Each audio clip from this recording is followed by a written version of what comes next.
ಗಳಿಗೂ ಪಂಚೇಂದ್ರಿಯಗಳಿಗೂ ಕರ್ಮೇಂದ್ರಿಯಗಳಿಗೂ ಎಲ್ಲದಕ್ಕೂ ಅತೀತವಾದಂತಹ ಪರಬ್ರಹ್ಮವನ್ನು ಹೇಗೆ ನೀನು ಕೇವಲ ವಿಮರ್ಶಿಸುವ ಮುಖಾಂತರ ತಿಳಿದುಕೊಳ್ಳಬಲ್ಲೆ?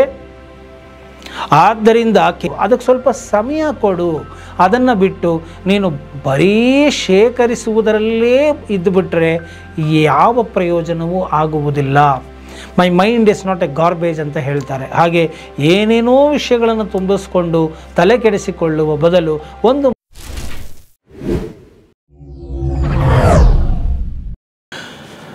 ನಮಸ್ಕಾರ ವೀಕ್ಷಕರೇ, ನಾನು ನಿಮ್ಮ ಮಂಜುನಾಥ್ ಅಡ್ವೊಕೇಟ್ ಹಾಗೂ ಅಧ್ಯಾತ್ಮ ಚಿಂತಕರು ಮಾತಾಡ್ತಾ ಇರೋದು. ಇವತ್ತು ಶ್ರೀರಾಮಕೃಷ್ಣ ಪರಮಹಂಸರ ಬಳಿ ಭಕ್ತರೊಬ್ಬರು ಬಂದು ಈ ಪರಮಾತ್ಮನ ಒಂದು ಸ್ವರೂಪ, ಪರಮಾತ್ಮನ ವಿಭೂತಿಗಳು, ಪರಮಾತ್ಮನ ಗುಣಲಕ್ಷಣಗಳು, ಪರಮಾತ್ಮನ ಒಂದು ಶಕ್ತಿ, ಇದು ಪರಮಾತ್ಮನ ಒಂದು ಇಚ್ಛೆ, ಪರಮಾತ್ಮನ ಸಂಪೂರ್ಣ ಪರಿಚಯವನ್ನು ನಾವು ಮಾಡಿಕೊಳ್ಳಬೇಕಾದರೆ ಏನು ಮಾಡಬೇಕು, ಮತ್ತು ಯಾವ ಗ್ರಂಥಗಳನ್ನು ಓದಬೇಕು, ಯಾವ ಪುಸ್ತಕಗಳನ್ನು ಓದಬೇಕು, ಯಾವ ಗುರುವಿನ ಬಳಿ ಹೋದರೆ ನಮಗೆ ಸಂಪೂರ್ಣ ಪರಿಚಯವಾಗಿ ಬಿಡುತ್ತೆ. ಯಾಕೆಂದರೆ ಒಬ್ಬೊಬ್ಬರು ಒಂದೊಂದು ಸಾಧನೆಯಲ್ಲಿ ತೊಡಗಿಕೊಂಡಿರ್ತಾರೆ.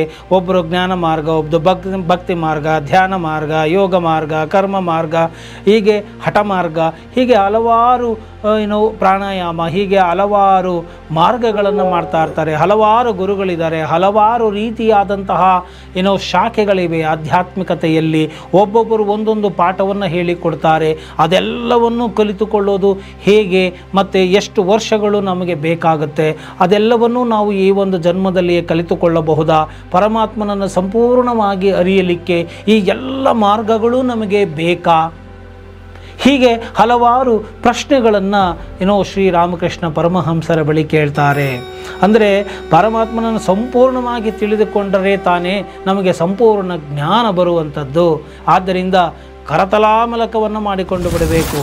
ಬ್ರಹ್ಮ ಜ್ಞಾನವನ್ನು ಪಡೆದುಕೊಳ್ಳಬೇಕು ಅಂದರೆ ಎಲ್ಲವನ್ನು ಓದಿಬಿಡಬೇಕು ಅಂತ ಹೇಳಿ ಪ್ರಶ್ನೆಗಳನ್ನು ಬಂದು ಮಾಡ್ತಾರೆ. ಅಂತಹ ಸಂದರ್ಭಗಳಲ್ಲಿ ಒಂದು ಉದಾಹರಣೆಯನ್ನು ಶ್ರೀರಾಮಕೃಷ್ಣ ಪರಮಹಂಸರು ಅತ್ಯದ್ಭುತವಾಗಿ ಕೊಡ್ತಾರೆ. ನೋಡಿ, ನಿನ್ನ ಬಗ್ಗೆಯೇ ನೀನು ಇನ್ನೂ ತಿಳಿದುಕೊಂಡಿಲ್ಲ, ಹಾಗೂ ನಿನ್ನವರ ಬಗ್ಗೆಯೂ ನೀನು ಸಂಪೂರ್ಣವಾಗಿ ತಿಳಿದುಕೊಳ್ಳಲು ಸಾಧ್ಯವಾಗಿಲ್ಲ. ಹಾಗಿದ್ದ ಮೇಲೆ ಇನ್ನು ಪರಬ್ರಹ್ಮ ಸ್ವರೂಪವನ್ನು ಅರಿಯುವುದಕ್ಕಾದರೂ, ಸಂಪೂರ್ಣವಾಗಿ ಅಷ್ಟೊಂದು ನೀನು ತಲೆಕೆಡಿಸಿಕೊಂಡು ತಿಳಿಯುವುದಕ್ಕಾದರೂ ಅವಶ್ಯಕತೆಯಾದರೂ ಏನು, ಏಕೆ? ಹಾಗೂ ಅಂತಹ ಒಂದು ರೀತಿಯಲ್ಲಿ ಶ್ರಮಪಡುವ ಬದಲು ಪರಮಾತ್ಮನನ್ನು ನೀನು ಪ್ರೀತಿಯಿಂದ ಕಾಣು, ಆತನೇ ತನ್ನ ಸ್ವರೂಪವನ್ನು ಹೇಳಿಕೊಂಡು ಬಿಡ್ತಾನೆ. ಒಂದು ಕೊಠಡಿಯ ಒಳಗಡೆ ಇರುವಂತಹ ಒಂದು ಏನಂತ ಕರಿತೀವಿ, ಲಾಕರ್ ಅಂತ, ಅದನ್ನು ನೀವು ಹೋಗಿ ತೆಗಿಯಬೇಕು ಅಂದರೆ ಭಾಳಷ್ಟು ಹಾಲ್ಗೆ ಹೋಗಬೇಕು, ರೂಮ್ಗೆ ಹೋಗಬೇಕು, ತಿರ್ಗಾ ಮತ್ತೆ ಅಲ್ಲೇನೋ ಚಾಬಿ ಹುಡುಕಬೇಕು, ರೂಮ್ ಬಾಗಿಲು ಬೀಗ ತೆಗಿಬೇಕು, ಆಮೇಲೆ ಲಾಕರ್ ಇದ್ದರೆ ಲಾಕರ್ದು ಒಂದು ಕೋಡ್ ಹೇಳಬೇಕು, ಅದನ್ನು ಹಾಕಿ ತೆಗಿಬೇಕು. ಇಷ್ಟೆಲ್ಲ ನೀವು ರೂಮ್ ಎಲ್ಲ ಬಂದರೂ ಆ ಲಾಕರ್ದು ಕೋಡನ್ನು ಮಾತ್ರ ಹೇಳ್ಕೊಡೋದಿಲ್ಲ. ಅದೆಲ್ಲ ತಿಳ್ಕೊಳ್ಳೋದಕ್ಕೆ ಭಾಳ ಕಷ್ಟ ಆಗುತ್ತೆ. ಅದೇ ಪ್ರೀತಿಯನ್ನು ಸಂಪಾದಿಸಿಬಿಟ್ರೆ ಆ ಕೋಡನ್ನು ತಂದೆ ಮಗುವಿಗೆ ಹೇಳಿದ ಹಾಗೆ ಹೇಳಿಕೊಟ್ಟು ಬಿಡ್ತಾನೆ ಎಂಬುವಂಥ ಮಾತನ್ನು ಹೇಳ್ತಾರೆ. ಹಾಗೂ ನೋಡಿ, ನನ್ನ ದೇಹದ ದಾಹವನ್ನು ತೀರಿಸಿಕೊಳ್ಳಲು ನನಗೆ ಒಂದು ಲೋಟ ನೀರು ಕುಡಿದರೆ ಸಾಕು. ಅದನ್ನು ಬಿಟ್ಟು ಇಡೀ ಸಮುದ್ರದಲ್ಲಿರುವಂತಹ ನೀರಿನ ವಿಚಾರ, ಅದರ ಎಷ್ಟು ಸಾಂದ್ರತೆ ಇದೆ, ಎಷ್ಟು ಕ್ವಾಂಟಿಟಿ ಇದೆ, ಈ ನೀರು ಯಾಕೆ ಉಪ್ಪು ರೀತಿಯಲ್ಲಿ ಇದೆ, ಮತ್ತು ಈ ನೀರಿನ ಒಳಗಡೆ ಎಷ್ಟು ಮೀನುಗಳಿದೆ, ಎಷ್ಟು ಜಾತಿಯ ಮೀನುಗಳಿದೆ, ಮೊಸಳೆಗಳಿದೆ ಅಥವಾ ತಿಮಿಂಗಲಗಳಿವೆ, ಇದೆಲ್ಲವನ್ನು ಯಾಕೆ ತಿಳಿದುಕೊಳ್ಳಬೇಕು? ಇದೆಲ್ಲವೂ ವೃಥಾಶ್ರಮವಲ್ಲವೇ? ಆದ್ದರಿಂದ ನಿನಗೆ ಏನು ಬೇಕು? ದಾಹ ತೀರಬೇಕು. ಅದಕ್ಕೆ ಒಂದು ಲೋಟದ ನೀರಿನ ಅವಶ್ಯಕತೆಯಾದರೆ ಸಾಕು. ಆದ್ದರಿಂದ ಇಷ್ಟೆಲ್ಲ ಯಾಕೆ ನೀನು ಕಷ್ಟವನ್ನು ಪಡುತ್ತೀಯಾ ಎಂಬುದಾಗಿ ಶ್ರೀರಾಮಕೃಷ್ಣ ಪರಮಹಂಸರು ಹೇಳ್ತಾರೆ. ಇನ್ನೊಂದು ಉದಾಹರಣೆಯನ್ನು ಕೊಡ್ತಾರೆ. ನೋಡು, ಒಂದು ಬಾರಿಗೆ ಹೋಗ್ತೀಯ ಅಥವಾ ಒಂದು ವೈನ್ ಸ್ಟೋರಿನ ಮುಂದೆ ನಿಂತಿರ್ತೀಯ. ಅಲ್ಲಿ ಒಬ್ಬ ವ್ಯಕ್ತಿಗೆ ಒಂದು ಅರ್ಧ ಬಾಟಲ್ ಕುಡಿದರೆ ಸಾಕು ಮಧ್ಯ. ಆತ ಅಮಲಿಗೆ ಏರ್ಬಿಡುತ್ತೆ, ಅವನಿಗೆ ಅಂದರೆ ಕಿಕ್ ಬಂದ್ಬಿಡುತ್ತೆ, ಅಮಲು ಏರ್ಬಿಡುತ್ತೆ. ಹಾಗಿದ್ದ ಮೇಲೆ ಆತನಿಗೆ ಇಡೀ ಆ ಒಂದು ವೈನ್ ಸ್ಟೋರಿನಲ್ಲಿ ಇರುವಂತಹ ಯಾವ್ಯಾವ ತರಹದ ಬಾಟಲ್ಗಳಿವೆ, ಎಷ್ಟೆಷ್ಟು ಬ್ರ್ಯಾಂಡ್ಗಳಿದ್ದಾವೆ, ಅದು ಎಲ್ಲಿಂದ ಮಾಡಲಾಗಿದೆ, ಹೇಗೆ ಮಾಡಲಾಗಿದೆ, ಮತ್ತು ಆ ಒಂದು ವೈನನ್ನು, ಜಿನ್ನನ್ನು, ರಮ್ಮನ್ನು ತಯಾರು ಮಾಡಲು ಯಾವ ಯಾವ ಪದಾರ್ಥಗಳನ್ನು ಬಳಸುತ್ತಾರೆ, ಹೇಗೆ ಅದನ್ನು ತಯಾರಿಸುವ ಒಂದು ಪ್ರಕ್ರಿಯೆಗಳು ಏನು, ಮತ್ತು ಎಷ್ಟು ದಿನಗಳು ಅದನ್ನು ಶೇಖರಿಸಿಟ್ಟಿರಬಹುದು, ಯಾವಾಗ ಅದು ಕೆಡುತ್ತೆ, ಯಾವುದು ಕೆಡುವುದಿಲ್ಲ, ಹೀಗೆ ಇಷ್ಟೆಲ್ಲ, ಮತ್ತು ಅದರ ಮಾರಾಟದ ಪ್ರಕ್ರಿಯೆಗಳೇನು, ಇದೆಲ್ಲ ತಿಳಿಯುವ ಅವಶ್ಯಕತೆ ಇದೆಯಾ? ಅಥವಾ ಹೋಗಿ ಒಂದು 19, 16, 19 ಹಾಕ್ಸ್ಕೊಂಡು ಕುಡಿದು ಅಮಲೇರಬೇಕಾ? ನೋಡಿ, ಎಷ್ಟು ಲೌಕಿಕವಾಗಿಯೂ ಕೂಡ ಅವರು ಎಲ್ಲವನ್ನು ಸೂಕ್ಷ್ಮವಾಗಿ ಗಮನಿಸ್ತಾ ಇರ್ತಾರೆ. ಅಲ್ಲಲ್ಲೇ ಸರಳವಾಗಿ ತತ್ವಗಳನ್ನು ನಮಗೆ ತಿಳಿಸಿಕೊಡ್ತಾರೆ. ಆದ್ದರಿಂದ ಅರ್ಧ ಸೀಸೆ ಮಧ್ಯದಿಂದಲೇ ನನಗೆ ಮತ್ತು ಬರುವಾಗ ಇನ್ನು ಸಾರಾಯಿ ಅಂಗಡಿಯಲ್ಲಿ ಎಷ್ಟು ಬಾಟಲ್ಗಳಿವೆ ಎಂಬುದರ ಚಿಂತೆ ನನಗೆ ತಕಯ್ಯ ಅಂತ ಹೇಳಿ ಕೇಳಿಬಿಡ್ತಾರೆ. ಹಾಗೆಯೇ ನನ್ನ ಕಾಸು ಎಷ್ಟಿದೆಯೋ ಆ ಕಾಸಿನಲ್ಲಿದ್ದಾಗ ನನ್ನ ಹಸಿವು ನೀಗಿಸಲು ಒಂದು ಹಣ್ಣು ಸಾಕಾದಾಗ ಇಡೀ ವನ್ಯದಲ್ಲಿ, ಅಂದರೆ ಇಡೀ ಕಾಡಿನಲ್ಲಿ ಎಷ್ಟು ತರಹದ ಹಣ್ಣುಗಳಿವೆ ಮತ್ತು ಮರಗಳಿವೆ ಎಂಬುದರ ಚಿಂತೆ ನನಗೇ ತಕಯ್ಯ. ನೋಡಿ, ಎಷ್ಟು ಚೆನ್ನಾಗಿ ಹೇಳಿಬಿಟ್ರು. ಒಂದು ಕಾಡಿಗೆ ಹೋಗ್ತಾನೆ, ನನಗೆ ಹಸಿವಾಗ್ತಾ ಇದೆ, ನನಗೆ ಒಂದು ಹಣ್ಣು ತಿಂದರೆ ಸಾಕು, ನನಗೆ ನನ್ನ ಹಸಿವು ನೀಗುತ್ತೆ. ಅಂಥದ್ದರಲ್ಲಿ ಇಡೀ ವನದಲ್ಲಿರುವಂತಹ ಮರಗಳು ಏನು, ಎಷ್ಟು ಮರಗಳು ಇದ್ದಾವೆ, ಎಷ್ಟು ಜಾತಿಗಳಿದ್ದಾವೆ, ಅದರ ಒಟ್ಟು ಸಂಖ್ಯೆ ಏನು, ಅದರ ಗುಣಲಕ್ಷಣಗಳೇನು, ಯಾವ ಯಾವ ಮರಗಳು ಯಾವ ಯಾವ ಔಷಧೀಯ ಅಂಶಗಳನ್ನು ಒಳಗೊಂಡಿದೆ, ಯಾವ ತರಹದ ಎಷ್ಟು ಬಗೆಯ ಹಣ್ಣುಗಳು ಇದ್ದಾವೆ, ಈ ತರಹದ ಸಂಪೂರ್ಣ ಸರ್ವೆ ಮಾಡುವ ಅವಶ್ಯಕತೆಯಾದರೂ ಏನು? ಕೇವಲ ಒಂದು ಹಣ್ಣಿನಿಂದ ನಿನ್ನ ಹಸಿವು ನೀಗಿಸಿಕೊಳ್ಳಬಹುದಾದಂತಹ ಸಂದರ್ಭವಿದ್ದಲ್ಲಿ ನೋಡಿ ಎಷ್ಟು ಚೆಂದಾಗಿ ಹೇಳ್ತಾರೆ. ಆದ್ದರಿಂದ ಅತಿಯಾದಂತಹ ತರ್ಕಗಳು, ಅತಿಯಾದಂತಹ ಮಾತುಗಳು, ಅತಿಯಾದಂತಹ ವಿಶ್ಲೇಷಣೆಗಳು ಸಲ್ಲದು. ಅದನ್ನು ಮಾಡಬಾರದು ಅಂತ ಹೇಳೋದಿಲ್ಲ. ಅತಿಯಾದರೆ ಅಂತ ಹೇಳಿದರೆ, ಅತಿಯಾದರೆ ಅಮೃತವು ವಿಷವಾಗುತ್ತದೆ. ಯಾಕೆ ಅಂತ ಹೇಳಿದರೆ, ಎಲ್ಲವನ್ನು ನಾವು ಈ ಬುದ್ಧಿಶಕ್ತಿಯಿಂದಲೇ ತಿಳಿದುಕೊಳ್ಳಲು ಪ್ರಯತ್ನ ಮಾಡುವುದು ಒಂದು ದೊಡ್ಡ ರೋಗ ಆಗಿದೆ. ಇದನ್ನು ನಾನು ಸ್ಪಷ್ಟವಾಗಿ ಹೇಳ್ತೇನೆ. ಯಾಕೆಂತ ಹೇಳಿದರೆ, ಈ ಪರಬ್ರಹ್ಮ ಸ್ವರೂಪವನ್ನು ನೀನು ಅರಿಯಬೇಕಂದರೆ ಈ ಬುದ್ಧಿಯನ್ನು ನೀನು ಮೀರಬೇಕಾಗುತ್ತದೆ. ಅಂದರೆ ಇದು ನಾನೀಗಾಗಲೇ ಹೇಳಿದಂಗೆ ಯಥೋವಾಚೋ ನಿವರ್ತಂತೆ ಅಪ್ರಾಪ್ಯ ಮನಸಾ ಸಹ, ಈ ಮನಸ್ಸು ಬುದ್ಧಿಗಳಿಂದ ನೀನು ಪರಬ್ರಹ್ಮವನ್ನು, ದೇವರನ್ನು ಅರಿಯಲಾರೆ. ಹಾಗಿದ್ದ ಮೇಲೆ ನೀನು ಈ ಒಂದು ಬುದ್ಧಿಶಕ್ತಿಯಿಂದಲೇ ಎಲ್ಲವನ್ನು ಅರಿತುಕೊಂಡು ಬಿಡ್ತಾನೆ, ತರ್ಕ ಮಾಡುವುದರಿಂದಲೇ ಅರಿತುಕೊಂಡು ಬಿಡ್ತೇನೆ, ವಿಶ್ಲೇಷಣೆ ಮಾಡುವುದರಿಂದ ಅರಿತುಕೊಂಡು ಬಿಡ್ತೇನೆ ಅಂತ ಕೇವಲ ಈ ಬಾಹ್ಯದಲ್ಲಿ ಇರುವಂತಹ ಪಂಚೇಂದ್ರಿಯಗಳನ್ನು ಉಪಯೋಗಿಸ್ತಾ, ಈ ಬುದ್ಧಿಚಿತ್ತಗಳನ್ನು ಉಪಯೋಗಿಸ್ತಾ, ಈ ಬುದ್ಧಿಚಿತ್ತಗಳಿಗೂ ಪಂಚೇಂದ್ರಿಯಗಳಿಗೂ ಕರ್ಮೇಂದ್ರಿಯಗಳಿಗೂ ಎಲ್ಲದಕ್ಕೂ ಅತೀತವಾದಂತಹ ಪರಬ್ರಹ್ಮವನ್ನು ಹೇಗೆ ನೀನು ಕೇವಲ ವಿಮರ್ಶಿಸುವ ಮುಖಾಂತರ ತಿಳಿದುಕೊಳ್ಳಬಲ್ಲೆ? ಆದ್ದರಿಂದ ಕೇವಲ ವಿಮರ್ಶೆಯನ್ನೇ ಮಾಡದೆ ಏನನ್ನು ತಿಳಿದುಕೊಂಡಿದ್ದೀಯೋ ಮೊದಲು ಅದನ್ನು ಶ್ರವಣ ಮಾಡಿದ್ದನ್ನು ಮೊದಲು ಮನನ ಮಾಡಿಕೋ, ಮನಸ್ಸಿಗೆ ಹಾಕಿಕೊಂಡು ಅದನ್ನು ನಿಧಿಧ್ಯಾಸನ ಮಾಡು, ಅದನ್ನು ಭಾವಿಸು. ಅದರ ಸತ್ಯಾಸತ್ಯತೆಗಳು ನಿನಗೆ ಬಾಗಿಲು ತೆರೆದುಕೊಳ್ತಾ ಹೋಗುತ್ತೆ. ಹೇಗೆ ವೈಕುಂಠದ 7 ಬಾಗಿಲುಗಳು ತೆರೆದುಕೊಂಡಾಗ ಶ್ರೀಮನ್ನಾರಾಯಣನ ದರ್ಶನವಾಗುತ್ತೋ ಹಾಗೆಯೇ ನೀನು ಆ ಒಂದು ಶ್ರವಣ ಮನನ ನಿಧಿಧ್ಯಾಸನದ ಮೂಲಕ ತಿಳಿದಿರುವುದನ್ನು ಚೆನ್ನಾಗಿ ನೀನು ಅದನ್ನು ಮನನ ಮಾಡ್ತಾ, ನೀನು ನಿಧಿಧ್ಯಾಸನ ಮಾಡ್ತಾ ಅದನ್ನು ಅರ್ಥ ಮಾಡಿಕೊಳ್ಳುವ ಪ್ರಯತ್ನವನ್ನು ಮಾಡು. ಅದರಂತೆ ಜೀವಿಸು, ಅದನ್ನು ಫೀಲ್ ಮಾಡು, ಅದಕ್ಕೆ ಸ್ವಲ್ಪ ಸಮಯ ಕೊಡು.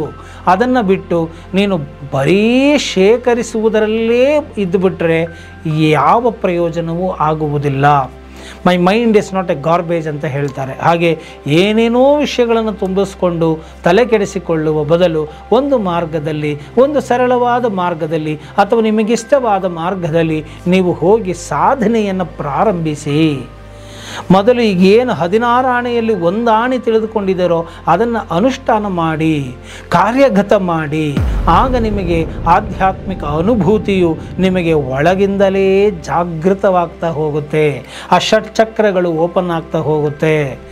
ಅದನ್ನು ಬಿಟ್ಟು ಬರೀ ಪುಸ್ತಕದ ಸರ್ಕಸನ್ನು ಮಾಡಿಕೊಂಡು, ಬರೀ ಚರ್ಚೆಗಳ ಸರ್ಕಸನ್ನು, ದೊಂಬರಾಟಗಳನ್ನು ಮಾಡಿಕೊಂಡು, ಬರೀ ಅಲ್ಪವಿದ್ಯೆಯನ್ನು ಸಂಗ್ರಹಿಸಿ ಏನೋ ಬೇರೆಯವರನ್ನೆಲ್ಲ ನಿನ್ನ ಮೂಗಿನ ದೃಷ್ಟಿಕೋನದಿಂದ ಅಳೆಯಲಿಕ್ಕೆ ಹೋದರೆ ನಿನಗೆ ಯಾವ ಬ್ರಹ್ಮವೂ ಸಿಕ್ಕುವುದಿಲ್ಲ, ಮತ್ತು ಯಾವ ಭಾವವೂ ನಿನ್ನಲ್ಲಿ ಬರುವುದಿಲ್ಲ, ಜಾಗೃತವಾಗುವುದಿಲ್ಲ. ಇದರಿಂದ ಯಾವ ಪ್ರಯೋಜನವೂ ಇಲ್ಲ ಎಂಬುದನ್ನು ಸ್ಪಷ್ಟವಾಗಿ ಶ್ರೀರಾಮಕೃಷ್ಣ ಪರಮಹಂಸರು ನಮಗೆ ತಿಳಿಸಿಕೊಡ್ತಾರೆ. ಆದ್ದರಿಂದ ಆತನ ಪಾದ ಪದ್ಮಗಳಲ್ಲಿ ಭಕ್ತಿಯನ್ನು ನೀಡಿದರೆ ಸಾಕು ಅಂತ ಹೇಳಿ ನಾವು ಆ ಪರಮಾತ್ಮನನ್ನು ನಾವು ಪೂಜಿಸ್ತಾ ಭಜಿಸಿದರೆ ಆತನೇ ನಮಗೆ ಆ ಒಂದು ಮಹತ್ತನ್ನು, ಆ ಜ್ಞಾನವನ್ನು ಕೊಟ್ಟು ಪರಿಚಯವನ್ನು ಮಾಡಿ ಆ ಫೀಲನ್ನು ನಮಗೆ ದಯಪಾಲಿಸ್ತಾನೆ. ಆದ್ದರಿಂದ ಈ ತರ್ಕದಿಂದ ಪರಮಾತ್ಮನನ್ನು ಪಡೆಯುವುದು ಕಷ್ಟ, ಪ್ರೀತಿಯಿಂದ ಸಂಪಾದಿಸಿಕೊಳ್ಳಬಹುದು. ಮಗುವು ಹೇಗೆ ತಂದೆಯನ್ನು ಜ್ಞಾನದಿಂದ ಸೋಲಿಸಿ ಆತನನ್ನು ಪಡೆದುಕೊಳ್ಳುವುದು ಕಷ್ಟ, ಅದೇ ಅಪ್ಪ ಅಂತೇಳಿ ಪ್ರೀತಿಯಿಂದ ತೋರಿಸಿದಾಗ ತಂದೆ ಶರಣಾಗತನಾಗ್ತಾನೆ ಎಂಬುವ ಮಾತು ಕೂಡ ಎಷ್ಟು ಸತ್ಯವಾದದ್ದು. ಹಾಗಂತ ಇಲ್ಲಿ ಜ್ಞಾನ ಮತ್ತು ವಿಮರ್ಶೆಯನ್ನು ಪರಮಹಂಸರು ಎಂದಿಗೂ ಕೂಡ ಕಡಿಮೆ ಮಾಡ್ತಾ ಇಲ್ಲ. ಅದಕ್ಕೂ ಅದರದೇ ಆದಂಥ ಮಹತ್ವವಿದೆ. ಆದರೆ ಇದನ್ನೂ ಕೂಡ ನೀವು ಮಾಡ್ತಾ ಅದನ್ನು ಮುಂದುವರಿಸಿಕೊಂಡು ಹೋಗಿ ಅಂತ ಹೇಳ್ತಾ ನಮಗೆ ಸಮಯ ಪ್ರಜ್ಞೆ ಹಾಗೂ ತುಂಬ ಸರಳವಾಗಿ ಅರ್ಥ ಮಾಡಿಕೊಳ್ಳಲಿಕ್ಕೆ ಹಲವಾರು ಸುಂದರ ಸರಳ ಉದಾಹರಣೆಗಳನ್ನು ನೀಡ್ತಾ ನಮ್ಮನ್ನು ಜಾಗೃತಗೊಳಿಸಿದ್ದಾರೆ.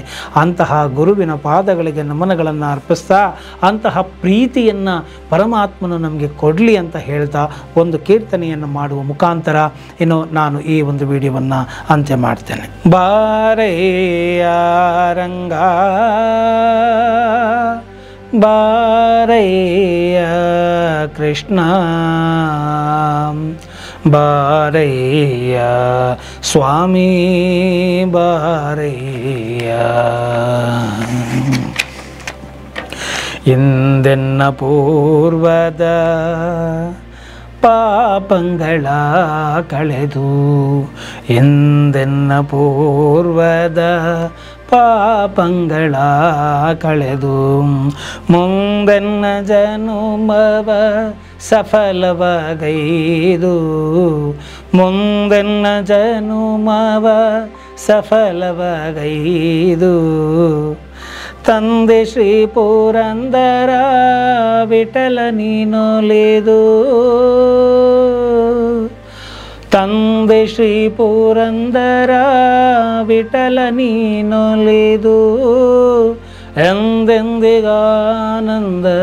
ಸುಖವನೇ ಸುರಿದು ಎಂದೆಂದಿಗಾನಂದ ಸುಖವನೇ ಸುರಿದು ಬಾರೆಯ ರಂಗ ಬಾರೆಯ ಕೃಷ್ಣ ಬಾರೆಯ ಸ್ವಾಮಿ ಬಾರೆಯ ವಾರಣ ಭಯವ ನಿವಾರಣ ಮಾಡಿದ ವಾರಣ ಭಯವ ನಿವಾರಣ ಮಾಡಿದ ಕಾರುಣ್ಯ ಮೂರ್ತಿಯನ್ನ ಹೃದಯ ಮಂದಿರಕ್ಕೆ ಕಾರುಣ್ಯ ಮೂರ್ತಿಯನ್ನ ಹೃದಯ ಮಂದಿರಕ್ಕೆ ಬಾರೆಯ ರಂಗ ಬಾರೆಯ ಕೃಷ್ಣ ಬಾರೆಯ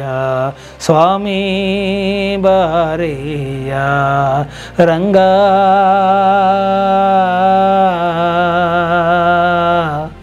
ಬಾರೆಯ.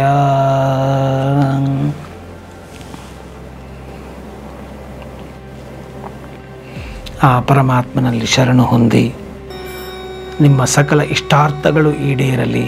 ಪರಮಾತ್ಮನ ಕೃಪೆ ನಿಮ್ಮದಾಗಲಿ, ಜ್ಞಾನ ಭಕ್ತಿಯು ನಿಮ್ಮಲ್ಲಿ ಮೇಳೈಸಲಿ, ನಿಮ್ಮ ಕುಟುಂಬಕ್ಕೆ ಒಳ್ಳೆಯದಾಗಲಿ ಅಂತ ಹೇಳ್ತಾ ಈ ಒಂದು ವಿಡಿಯೋವನ್ನು ಮುಗಿಸ್ತಾ ಇದ್ದೀನಿ. ಇಷ್ಟ ಆಗಿದ್ದೆ ಆದಲ್ಲಿ ಮರೆಯದ ಹಾಗೆ ಲೈಕ್ ಕೊಡಿ, ಇತರರಿಗೂ ಕೂಡ ಶೇರ್ ಮಾಡಿ, ಕಾಮೆಂಟ್ ಮಾಡಿ ಅಂತ ಹೇಳ್ತಾ, ಈ ವಿಡಿಯೋ ಇಷ್ಟ ಆಗಿದೆ ಆದಲ್ಲಿ ಈ ಒಂದು ಚಾನಲನ್ನು ನೀವು ಪ್ರೋತ್ಸಾಹಿಸಿ, ಸಹಕರಿಸಿ ಮತ್ತು ಇದನ್ನು ಬೆಳೆಸುವ ಜವಾಬ್ದಾರಿ ನಿಮ್ಮದಾಗುತ್ತೆ ಅಂತ ಹೇಳ್ತಾ ಈ ವಿಡಿಯೋಲಿಗೆ ಮುಗಿಸ್ತಾ ಇದ್ದೀನಿ. ಜೈ ಹಿಂದ್, ಜೈ ಕರ್ನಾಟಕ ಮಾತೆ.